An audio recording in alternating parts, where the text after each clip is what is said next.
BJP के लोगों तैयार हो जाओ, हाइड्रोजन बम आ रहा है। हाइड्रोजन बम के बाद नरेंद्र मोदी जी अपना चेहरा इस देश को नहीं दिखा पाएंगे। নিউজ অন নৰ্থ ইষ্টৰ আজিৰ এই প্ৰতিবেদনলৈ আপোনাক স্বাগতম। আপুনি চাই আছে দেশৰ এটা নিৰ্ভীক নিৰপেক্ষ চেনেল নিউজ ওৱান নৰ্থ। নিৰ্বাচন আয়োগৰ বিৰুদ্ধে ভোট চুৰিৰ অভিযোগ তুলি ইতিমধ্যে দেশৰ ৰাজনীতিত ধুমুহাৰ সৃষ্টি কৰা কংগ্ৰেছ নেতা তথা লোকসভাৰ বিৰোধী দলপতি ৰাহুল গান্ধীয়ে বিহাৰৰ পৰাই আৰম্ভ কৰিছে দেশৰ পৰা বিজেপিক উৎখাত যাত্ৰা। যোৱা 7 আগষ্টত এক দীঘলীয়া সংবাদমেল যোগে কৰ্ণাটকৰ মহাদেৱপুৰত সংঘটিত ভোট কেলেংকাৰীৰ বিস্ফোৰক অভিযোগ ৰাহুল গান্ধীয়ে অনাৰ পিছতে দেশৰ ৰাজনীতিত হাহাকাৰ সৃষ্টি হোৱাৰ লগতে আন্তৰ্জাতিক সংবাদ মাধ্যমত বিষয়টোক লৈ বিশেষ চৰ্চা চলিছে। ইতিমধ্যে নিৰ্বাচন আয়োগৰ ভোট চুৰিৰ বিষয়টোক ৰাহুল গান্ধীয়ে মোদী চৰকাৰৰ বিৰুদ্ধে এটম বোমা বুলি অভিহিত কৰিছে। চলিত বৰ্ষতে বিহাৰত অনুষ্ঠিত হ'ব বিধানসভা নিৰ্বাচন। বিহাৰত ভোটাৰ তালিকাৰ পৰা বাদ দিয়া হৈছে 60 লাখতকৈও অধিক ভোটাৰৰ নাম। ইতিমধ্যে বিষয়টোক লৈ উচ্চতম ন্যায়ালয়ৰ কঠোৰ সমালোচনাৰ সন্মুখীন হৈছে নিৰ্বাচন আয়োগ। এই বিহাৰতে এতিয়া ধুমুহাৰ সৃষ্টি কৰিছে ৰাহুল গান্ধীয়ে। ভাৰত জোড়ো যাত্ৰাৰ পিছত বিহাৰত ৰাহুলে আৰম্ভ কৰিছে ভোটাৰ অধিকাৰ যাত্ৰা। এই যাত্ৰাত ৰাহুলৰ প্ৰতি সঁহাৰি জনাইছে লাখ লাখ লোকে। লক্ষণীয় বিষয়টো হৈছে বিহাৰত বিগত 35 বছৰ ধৰি নাই কংগ্ৰেছৰ চৰকাৰ।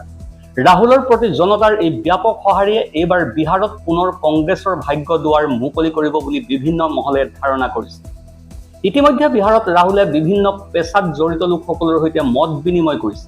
দেশৰ সংবাদ মাধ্যমক কেনেদৰে মোদী চৰকাৰে কুক্ষিগত কৰিছে এই সন্দৰ্ভত বিভিন্ন স্বতন্ত্ৰ সংস্থাৰ সাংবাদিকৰে মত বিনিময় কৰিছে ৰাহুল গান্ধীয়ে। हमने बिहार में यात्रा की और आपका क्या जबरदस्त रिस्पांस आया।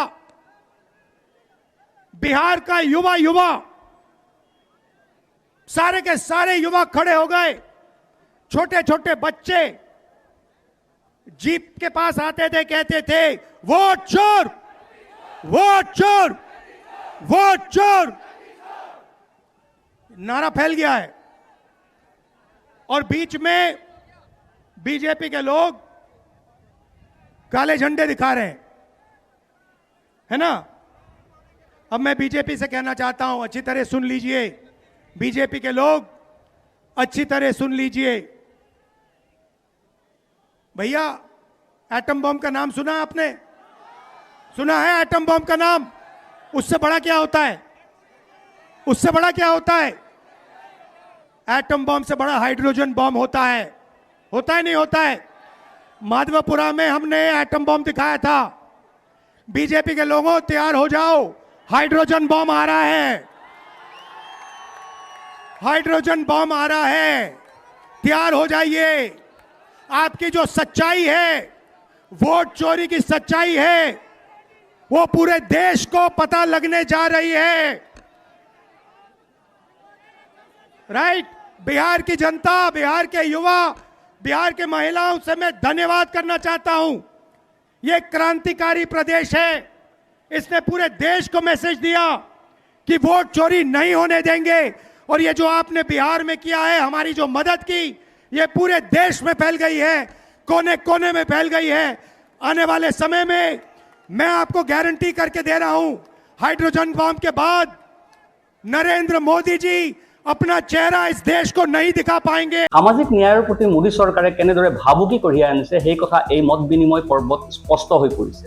বিৰোধী দলপতি ৰাহুল গান্ধীয়ে ইতিমধ্যে ৰাজনৈতিক বিচক্ষণতাৰ পৰিচয় দি শেহতীয়াকৈ বিহাৰত সভা অনুষ্ঠিত কৰাৰ পৰিৱৰ্তে ভোটাৰ অধিকাৰ যাত্ৰা উলিয়াই নাগৰিকসকলক নিজৰ ভোটাধিকাৰ সন্দৰ্ভত সজাগ কৰিছে। এই যাত্ৰাকালতেই ৰাহুল গান্ধীয়ে আম্বেদকাৰৰ প্ৰতিমূৰ্তি মাল্যাৰ্পণ কৰি হুংকাৰ দিছে যে মহাত্মা গান্ধীৰ হত্যাকাৰীসকলে দেশৰ সংবিধানক হত্যাৰ যি ষড়যন্ত্ৰ চলাইছে সেই ষড়যন্ত্ৰ ব্যৰ্থ কৰা হ'ব।